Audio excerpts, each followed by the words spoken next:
Dan pemirsa, untuk membahas ini saya telah bersama dengan pengamat sepak bola, ada Bung Erwin Fitriansyah. Bung Erwin, apa kabar? Baik, alhamdulillah. Kita lihat tadi ya, Sintayong ini apa? Kalau kita lihat pelatih timnas Indonesia, Sintayong menjadi sorotan setelah kemarin bisa dibilang mungkin kegagalan timnas Indonesia di Piala AFF. Tapi Anda sendiri melihatnya seperti apa? Piala AFF ini kan piala yang belum pernah dimenangkan oleh Indonesia. Levelnya ini turnamen yang paling tinggi di ASEAN, ya.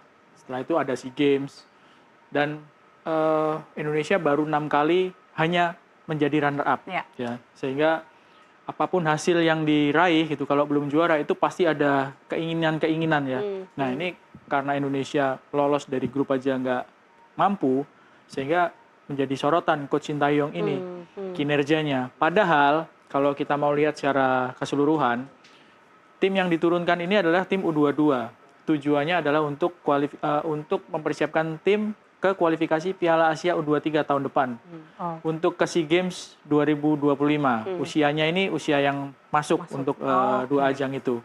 Jadi dengan usia yang baru U22, tampil di turnamen yang pemain-pemainnya juga banyak yang senior juga. Vietnam ini pemain-pemain senior yang ngalahin Indonesia 1-0.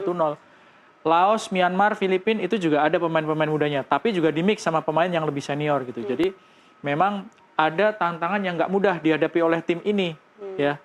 Lain halnya kalau misalnya yang tampil juga tim senior Indonesia gitu, yang di kualifikasi Piala Dunia kemarin main di sini, tapi kan itu nggak bisa kejadian. Gitu. Itu kan yang mungkin menjadi pertanyaan. Mungkin di awal akhirnya bertanya, kenapa akhirnya yang turun adalah U22, dan ini kan yang menjadi pertanyaan, apakah tadi ini menjadi sebuah target ke depannya yang hingga akhirnya yang main bukan tim senior tapi tim U22 di sini? Ya. Tujuannya adalah untuk mematangkan tim yang pertama kan. Dari awal sudah dibilang seperti itu dari PSSI melalui ketua umum, lalu Coach Sintayong juga memilih pemain-pemainnya U22. Ini kan hal yang disepakati bersama. Jadi bukan karena salah satu pihak yang tampil U22 aja, Coach Sintayong atau PSSI aja, tapi kan ini merupakan keputusan bersama gitu. Nggak mungkin Coach Sintayong milih pemain U22 tanpa restu dari PSSI gitu. Nggak mungkin juga PSSI milih pemain, orang pelatihnya Coach Sintayong gitu kan. Jadi kesepakatan untuk menampilkan tim U22.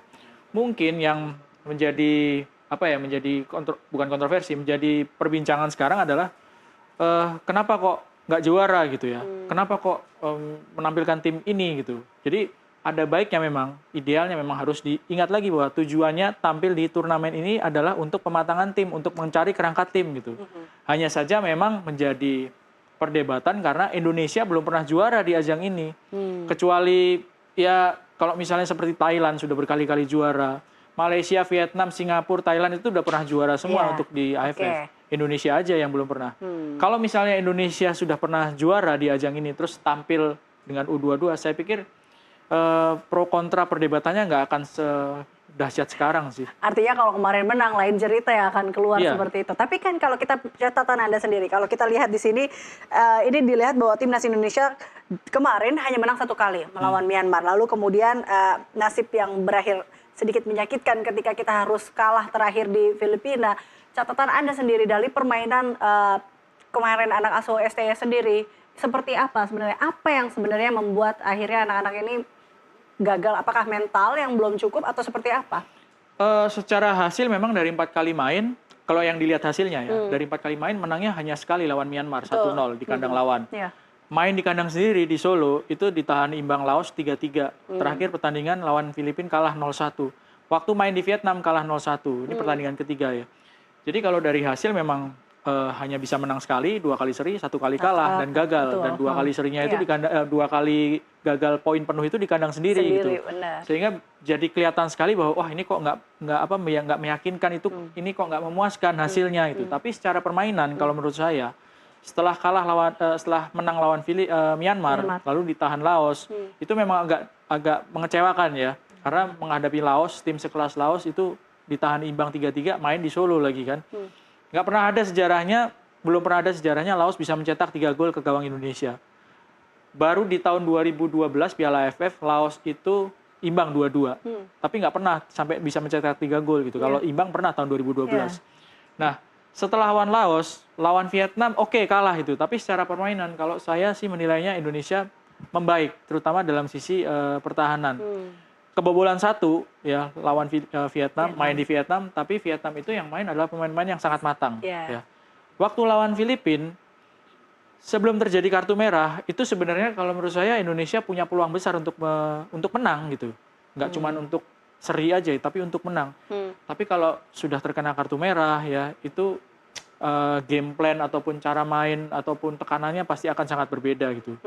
Sehingga akhirnya kalah juga 1-0, itu pun lewat penalti. Dan catatan memang yang harus dievaluasi memang soal mental, terutama emosi pemain. Ya, waktu lawan Laos, Marcelino Ferdinand kena kartu merah, 2 kali kartu kuning. Ya, nggak bisa main waktu lawan Vietnam. Waktu lawan Filipina, kapten Ferrari yang terkena kartu merah karena nyikut pemain lawan. Jadi mungkin catatan yang paling kelihatan adalah bagaimana mental, terutama ketika menghadapi tekanan dari lawan, menghadapi provokasi dari lawan, itu hal yang biasa terjadi sebetulnya ya, tapi nggak mudah untuk dihadapi untuk pemain-pemain U23. Jadi sudah terkena kartu merah, dalam kondisi tertekan, harus menang lawan Filipina. Pemain-pemain lawan juga menurut saya lebih matang ya, karena ada banyak pemain Filipina itu yang abroad, yang mainnya di luar Filipina. Ada yang main di Inggris, main di Jerman, di Belgia, meskipun nggak di top levelnya. Menghadapi lawan yang lebih matang dan kompetisinya kalau di Eropa kan menurut saya lingkungan kompetisinya, environment-nya itu lebih bagus dibandingkan dengan Filipina ataupun mungkin di ASEAN gitu. Jadi nggak mudah untuk menghadapi Filipina sebetulnya. Dan Filipina sebelum menghadapi Indonesia itu nggak pernah kalah. Lawan Myanmar, lawan Laos, lawan Vietnam, mereka main 1-1 semua. Jadi itu yang terjadi. Tapi gini, kalau dari Anda sendiri melihat permainan dari seluruh permainan, ini memang menjadi catatan atau tadi kalau kita emosi yang memang harus diperbaiki lagi seperti itu. Tapi apa yang memang catatannya? Karena kalau kita lihat ada sebuah perubahan juga kah di sini dari permainan anak-anak asuhan STY di sini, pertahanannya atau seperti apa yang sebenarnya menjadi catatan juga di sini? Jadi gini, ini tim sebelum tampil di turnamen persiapannya nggak terlalu lama, mungkin hanya sekitar 2 minggu ya. Memang kalau misalnya sebuah tim nasional mau menghadapi turnamen atau menghadapi pertandingan internasional, itu kumpulnya nggak lama.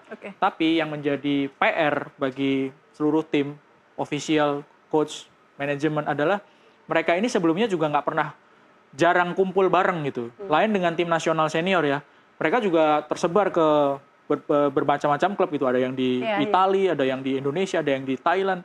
Tapi mereka udah sering kumpul bareng berapa hari main, kumpul bareng berapa hari main, di kualifikasi sejak babak pertama, babak kedua, kualifikasi ketiga, ritualnya seperti itu. Nah, mereka ini yang U22 belum mengalami hal itu.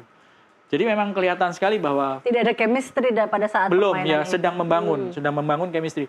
Dan nggak ada pertandingan uji coba internasional. Lawan Indonesia seperti Myanmar, Laos itu melakukan pertandingan internasional. Mereka punya pertandingan internasional gitu ya. Indonesia nggak punya, hanya persiapannya sekitar 2 minggu, nggak sampai 3 minggu ya. Terus mereka tampil di turnamen ini. Sehingga ketika tampil di turnamen memang kelihatan Coach Sintayong juga masih mencari-cari mana nih yang pemain-pemain yang cocok, mana pemain-pemain yang jadi kerangka tim gitu ya. Sehingga kelihatan pertama mentalnya itu tadi, kedua susah untuk mencetak gol pemain depan, terutama pemain depan. Karena dari 4 kali main, Indonesia menang 1-0 lawan Myanmar, seri 3-3 lawan Laos, lalu nggak bisa cetak gol lawan Vietnam dan Filipina. Yang mencetak gol itu bukan pemain depan, pemain-pemain belakang semua gitu. Ferrari 2 gol, ada Kadek 1 gol, Asnawi cetak 1 gol. Jadi PR-nya yang paling kelihatan adalah bagaimana menyelesaikan pertandingan dengan mencetak gol, terutama untuk pemain depan. Nah, kalau catatan STY sendiri atau Anda melihat apa yang memang di sini menurut Anda, karena di sini kita lihat apakah memang strateginya yang dari awal yang salah atau memang cara melatihnya tadi kalau Anda bilang karena ini kan semuanya tidak datang dengan waktu yang lama untuk bertemu terlebih dahulu, mereka langsung tanding seperti itu. Artinya yang tadi kita bilang tidak ada chemistry yang terbangun juga, pengalaman yang kurang. Di sini Anda melihat catatan yang apa yang membuat para pemain kita pun jadi akhirnya merasa lost dan akhirnya kita kalah di sini. Kalau strategi menurut saya sih gini, strategi itu yang paling tahu gitu ya kan pelatih ya. Tapi yang kelihatan adalah sebenarnya Indonesia sudah cukup tampil menguasai possession. Penguasaan bola itu sudah cukup menguasai, terutama ketika menghadapi 3 lawan kecuali Vietnam. Artinya strategi yang dilakukan oleh STY cukup tepat di sini dalam hal ini. Paling tidak ketika menghadapi lawan-lawan yang di atas kertas secara tradisi itu ada di bawah Indonesia, Myanmar, Laos, Filipina, itu berhasil menguasai permainan. Tapi kan menguasai permainan aja nggak bisa jadi menang kalau nggak mencetak gol. Apalagi kalau misalnya kebobolan seperti kita menghadapi Vietnam. Ya. Jadi game plan ataupun strategi yang dilakukan Coach Sintayong itu dengan kondisi persiapan seperti itu, nggak ada pertandingan uji coba internasional, persiapannya juga cuma sebentar, pemain-pemainnya juga belum terlalu sering untuk main bareng. Itu paling tidak sudah kelihatan progresnya. Memang progresnya meningkat kalau menurut saya ya, tapi nggak cukup untuk bisa meloloskan Indonesia ke babak berikutnya gitu. Karena memang itu tadi bahwa seri lawan Laos, kalah lawan Filipina itu nggak masuk di hitungan sebetulnya. Pak Erik kan juga bilang, Ketum juga bilang bahwa hitungannya lawan Myanmar, lawan Laos itu menang. Lawan Vietnam oke lah gitu ya. Seri udah bagus main di kandang lawan, pemain-pemainnya juga jauh lebih berpengalaman. Lawan Filipina juga harusnya bisa menang gitu, karena mainnya di kandang sendiri gitu.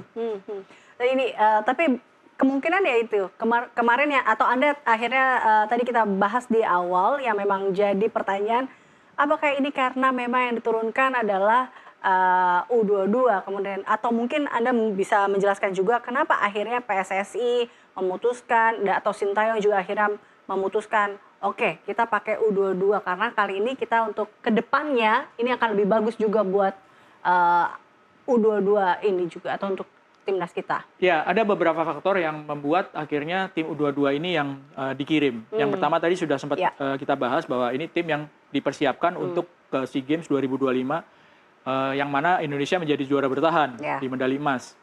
Terus untuk kualifikasi Piala Asia U23. Di U23 lalu Piala Asia Indonesia kan tembus ke semifinal, sampai ke semifinal gitu ya, meskipun kalah lawan Uzbekistan.